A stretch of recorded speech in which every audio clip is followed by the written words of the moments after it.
بسم اللہ الرحمن الرحیم ایاک نعبد و ایاک نستعین۔ جیسا کہ تمام مشران نے بات کی، عمران خان صاحب کی صحت کا ایشو ہے، اور عمران خان صاحب پاکستان کے واحد لیڈر ہیں جنہوں نے جرت سے، بہادری سے، ہمت سے jail Kati.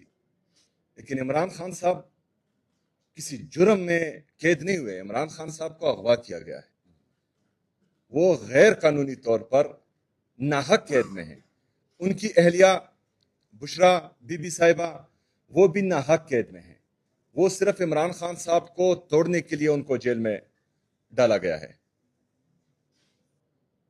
Bushra be be صاحبہ کی صحت کی حالت بھی خراب ہے، عمران خان صاحب کی صحت کی حالت بھی خراب ہے، اور یہ جو ہیں ہر بندہ آج رپورٹ کر رہا ہے۔ تو اگر فرض کرے ہر بندہ رپورٹ کر رہا ہے، اور آپ کو بھی پتا ہے کہ جب عمران خان صاحب کو آپ اغوا کر رہے تھے، عمران خان صاحب سپر فٹ تھے، عمران خان صاحب کی یہ حالت اغوا کاروں کی قید میں، اڈیالہ جیل انتظامیہ کی قید میں، اس جعلی حکومت جو ملک پر مسلط کی گئی ہے، ان کی قید میں عمران خان صاحب کی یہ حالت ہوئی ہے۔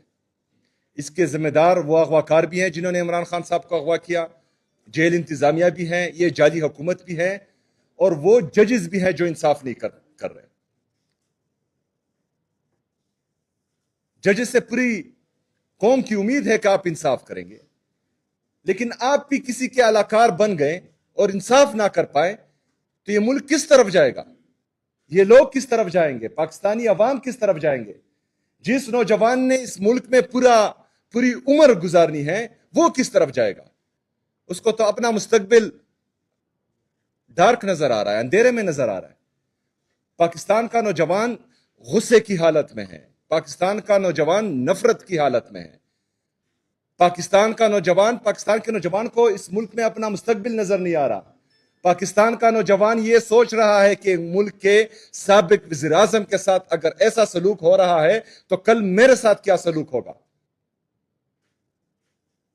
پاکستان کا نوجوان اب مزید یہ ظلم، جبر، فسطائیت، ناانصافی، بے روزگاری، مہنگائی یہ برداشت ہی نہیں کر سکتا۔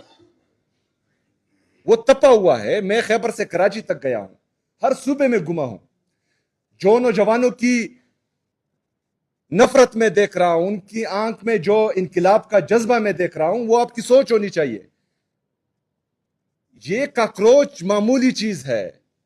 جو جذبہ، جو جنون، جو جوش میں پاکستان کے نوجوانوں میں اس دفعہ دیکھ رہا ہوں، یہ میں یقین سے آپ کو کہتا ہوں کہ یہ میں خود بھی نہیں سنبھال پاؤں گا۔ آپ تو چھوڑیں، پاکستان تحریک انصاف کی لیڈرشپ میں سے کوئی بھی یہ سنبھال نہیں پائے گا۔ وہ بہت سخت غصے میں۔ عمران خان صاحب کی حالت خراب ہے، صحت کی حالت خراب ہے۔ ہم چاہتے ہیں کہ عمران خان صاحب کا علاج ہو، ان کی فیملی کی موجودگی میں، ان کے ذاتی ڈاکٹرز کی نگرانی میں، بہترین ہاسپٹل میں ان کا علاج ہو۔ ہمارا کوئی غیر آئینی مطالبہ نہیں ہے۔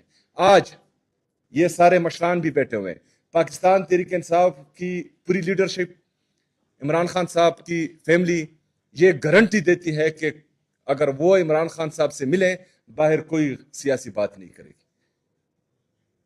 لیکن عمران خان صاحب کی فیملی کو، ان کے ذاتی ڈاکٹرز کو عمران خان صاحب سے ملنے دیا جائے تاکہ وہ قوم کی اس تشویش کو ختم کر سکے۔ اگر فرض کرے اسی ہٹ درمی پر یہ قائم رہے جس پر یہ ہیں، تو کل انشاءاللہ تعالی سپریم کورٹ کے سامنے تمام پارلیمنٹیرین پاکستان کے جتنے بھی ہمارے ایم پی ایز ہیں، ایم این ایز ہیں، سینیٹرز ہیں، وہ سپریم کورٹ کے سامنے دھرنا دیں گے، کیونکہ یہ اعلیٰ عدلیہ ہے۔ ہمیں انصاف کی امید پھر بھی ہے، چاہے جتنی بھی یرغمال ہوئی ہو۔ ہم چاہتے ہیں کہ chief justice of Pakistan Imran Khan صاحب کی صحت کے حوالے سے فیصلہ جاری کریں اور ان کی فیملی کی اور ان کے ذاتی ڈاکٹرز کی ملاقات ہونے دیں۔ کل انشاءاللہ سپریم کورٹ کے سامنے جمعرات کے دن تمام پارلیمنٹیرینز انشاءاللہ تعالی اڈیالہ جیل جائیں گے، اگر منگل کے دن ملاقات نہ ہوئی تو جمعرات کے دن پھر کوشش کریں گے. اگر جمعرات کے دن بھی یہ ہٹ درمی قائم رہی تو جمعرات کے دن ہی رات کے 10 بجے پورے پاکستان میں ہر چوک کو ڈی چوک بنائیں گے. 27 تاریخ کا لانگ مارچ اپنی جگہ پر موجود ہے. 27 تاریخ سے پہلے ہماری یہ جدوجہد جاری رہے گی.